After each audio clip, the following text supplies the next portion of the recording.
Good morning, Limitless CEO community. Welcome back to the Limitless Brunch. I'm going to bring Ali on here. Let's see if we can just get my partner in crime in on the action. Happy Friday, everybody. Back for another Limitless Brunch. Here we go. Here she is. Good morning. How are you? I'm grand. How are you? Ready. So ready for the Limitless Brunch. I'm ready. Let's go. Have you shared what the topic is today? You're born ready. Yeah, it's a really exciting one, actually. And I think that this is going to be something that many of our audience struggle with. So hopefully we can shine a light today and I think clear a few things up on the importance and the power really behind your visuals and your copy and content within your business. So we get a lot of questions on this from the women that we work with. So we thought, right, let's clear this up. So your background is in, marketing. You were in an agency. You did a lot of this for all of your big brands. So how about you tell us, why are visuals? Why are visuals and your words, your copy, your content important when it comes to your brand, your business? Tell us. I'm all ears. You're all ears. Okay. I'm all ears. Do you know what? There are a lot of reasons. So I'm going to start here. Okay.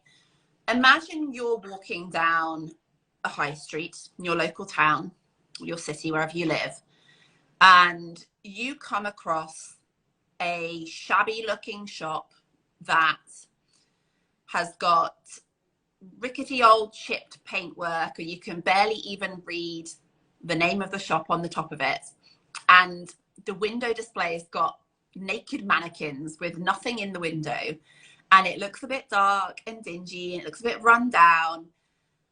How likely are you to want to step foot inside of that shop? Personally, me, it's not my kind of shop. I've been a little scared. Exactly, not my kind of shop either. Because actually, I'm quite a discerning shopper, I would say. So, for me, that doesn't have curb appeal, and I think this is one of the first reasons why your visuals and your words are powerful, is because it's probably the thing that gives you the curb appeal. So, if you imagine now that your social media feeds are in fact your online shop, this is where people are passing by, they're browsing, they're shopping, they're scrolling. The first impression that they're going to get from you is your shop front, and that shop front consists of your visuals and your words, in the same way that it would do if you were actually on a real life high street. So and I know that we're told and taught that we shouldn't judge a book by its cover. And I think where people are concerned, I think that's, I believe in that. I think that's very true. But when your business is concerned, if you're in an online space, if you're using social media to promote your brand or your business, people do judge a book by its cover, and rightly so. And the reason why is because actually it's a reflection on what is inside that shop. It's a reflection on the quality of the products and services. It's a reflection probably on how much the shop owner cares about that shop. So people will judge a book by its cover because it's the only thing they've really got to judge you on in the first instance. Because if you're on things like Instagram, which is very visually led, Instagram was created to capture moments, I quote from their own mission statement. And if your audience is scrolling that online high street and all they're seeing is a shabby shop, the chances that they're going to click on that profile or that they're going to read on are going to be really slim. So that's the first thing. I think that's really important. While you were speaking then, I was thinking, what would make me stop? If I'm walking down the high street, there's two things that I'm doing. I'm going to London this weekend, by the way, so I'm going to be doing a lot of walking around. What is going to make me stop and walk into a shop? Number one, because I'm looking for something. There are a couple of things that I want to go to London and I want to buy.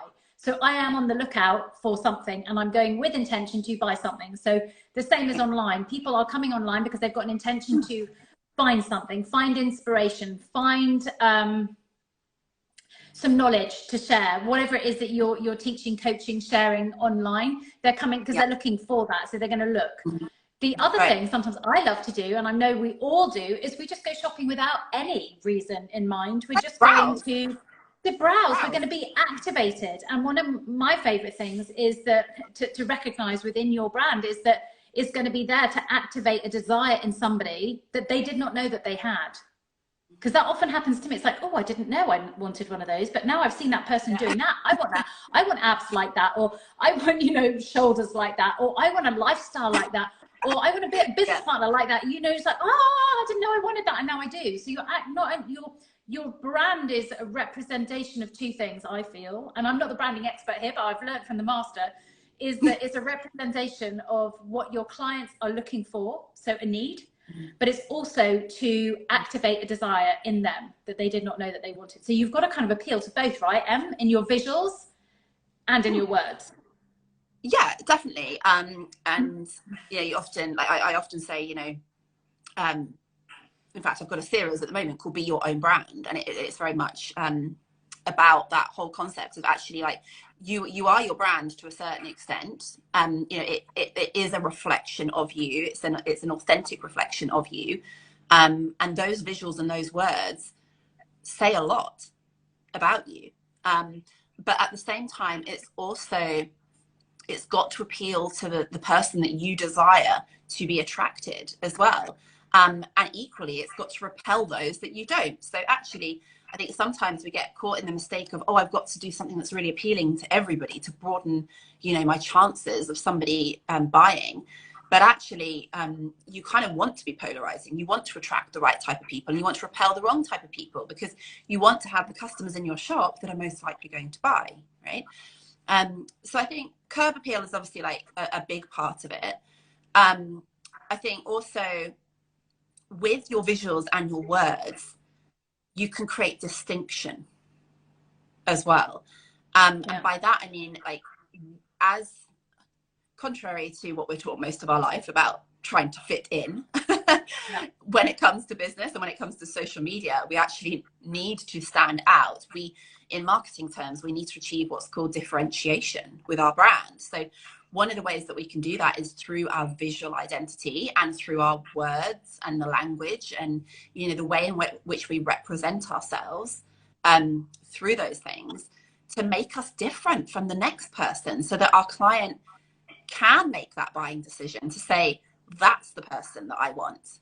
That's the person that's perfect for me. So we almost need to help our clients with that differentiation piece by being distinct, by having set colors, set styles of photography, like set filters on our photography, by having, you know, like a certain tone of voice with our words, by having a certain style in the way that we present our words to our audience. Because it's that distinction piece that when that person's scrolling that virtual high street, when they're just, you know, aimlessly wandering along looking for that moment of inspiration, we want them to see your brand and be like, I know that, I know who that is. Like, I recognize this. This is a shop I recognize. This is a shop I know I like. Oh, I'd forgotten about that shop here. I'm going to go on in and see what's going on inside. So it's distinction as well that's really important with your words and your visuals. Yeah, you're talking there about distinction in visuals. How important are headlines?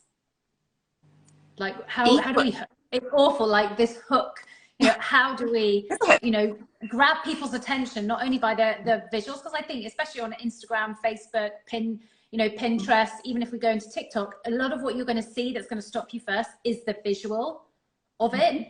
So if you've got that, what about the words? You know, if they then say, oh, that's a cool picture, or that's a cool quote, or that looks fun. What about the words, Em?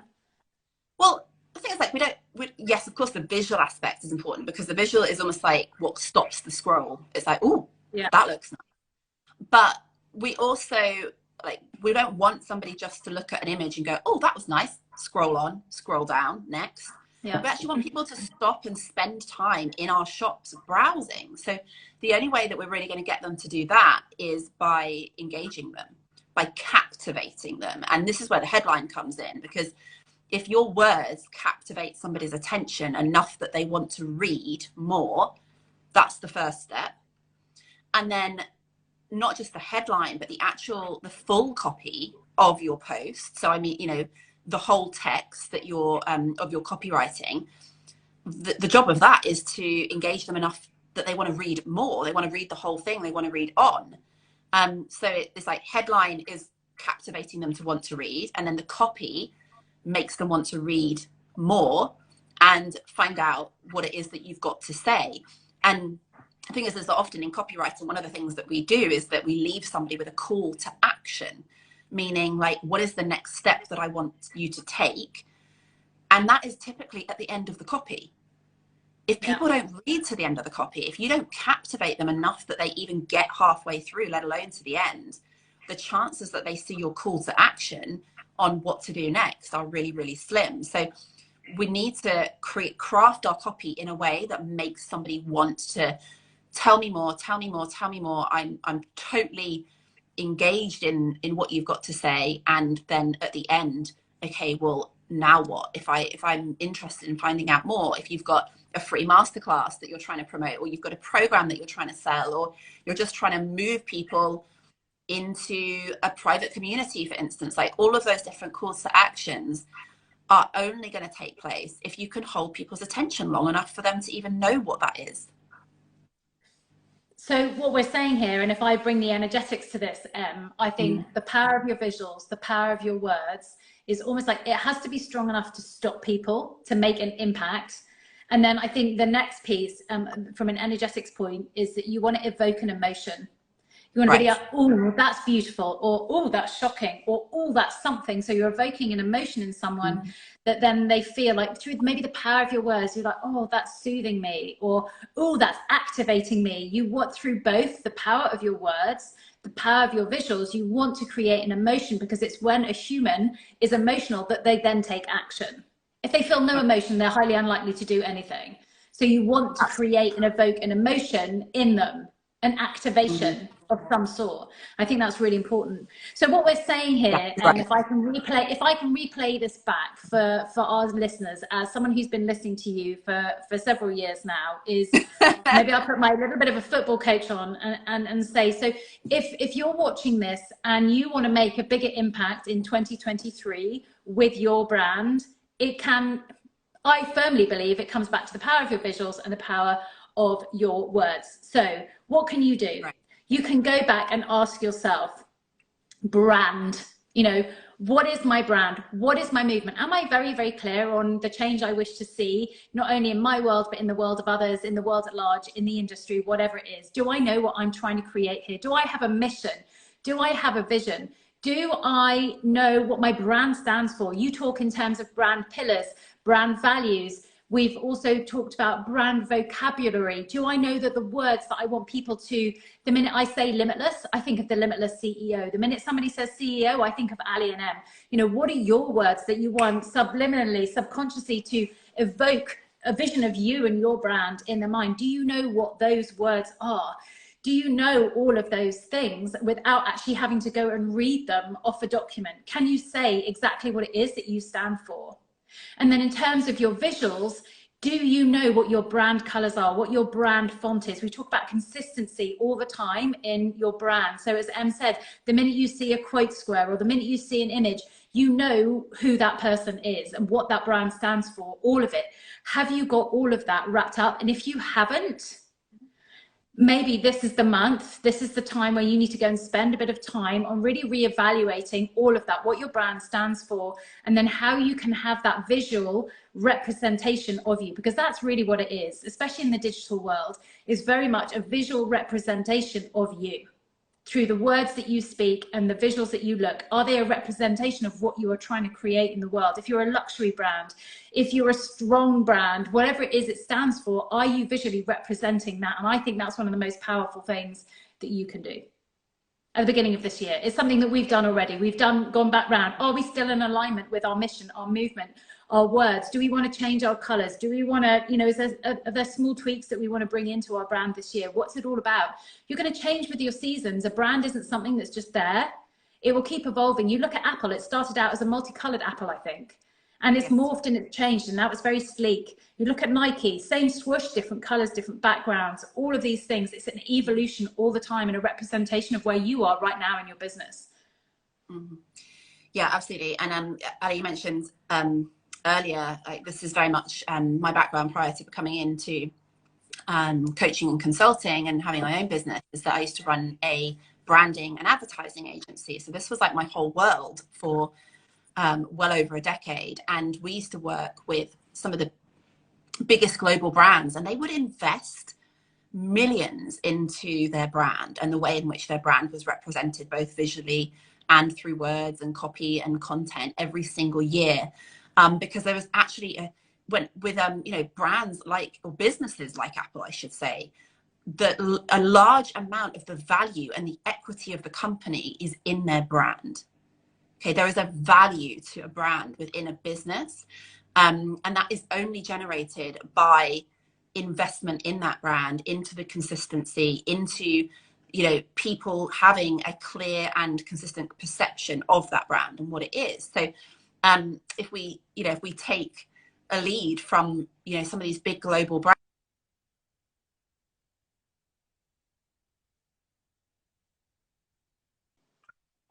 some lead from these big brands in terms of the importance of visuals and words. I think brands like Apple, like they demonstrate this so beautifully.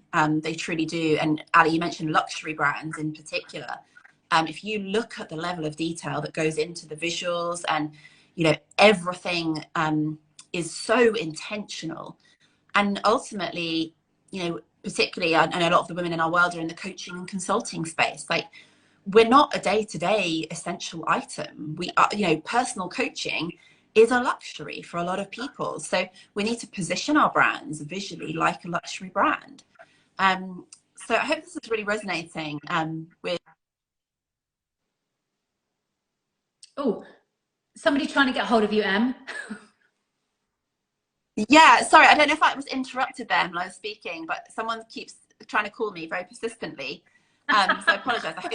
I don't know if you caught what I was saying there. I was just very passionate about how luxury brands in particular really do understand the power of visuals and words. And if you are a service-based business, if you're a coach, consultant, creator of any type, you kind of fall into that category, really, because we're not a commodity item by any stretch of the imagination. No. So we need to build brands that are representative of the quality of our products and services. And one of the most powerful ways that you can do that is through your visuals and your words. Yeah. We work with clients, gorgeous women in business, in our programs, privately, in our masterminds. And one of the things that often stumps them is the creativity side. When you come into being an entrepreneur, when you're running your own business, you're not only doing the thing that you love, which is the coaching, the training, the consulting, the healing, whatever it is that you're doing, but you also end up having to do all of the other pieces around it. We talk about finances, we talk about having to do the technology, we talk about becoming marketing and sales. And that sometimes, and I can speak from experience, that was not something I'd ever known how to do before. And when I came to work with you, that was what you helped me do, build a brand strategy in order to position myself in the market, to be seen, to become that thought leader, to become the go-to person for mind mastery, to be that person for mindfulness, for manifestation, for energetics. And we had a brand position for me, and we've done the same here in terms of the Limitless CEO. This is what we want to be known for: strategy and energetics. We want to be known for supporting women in business, and we have a brand strategy that positions us to do that. Where am I going with this? So I wanted to bring it back to one of the things that a lot of women struggle with is that I'm not creative and I'm not good with technology. I don't know how to. How do I use Canva? How do I create imagery that looks beautiful, consistent? How do I define what my brand colors are? How do I define what my fonts are?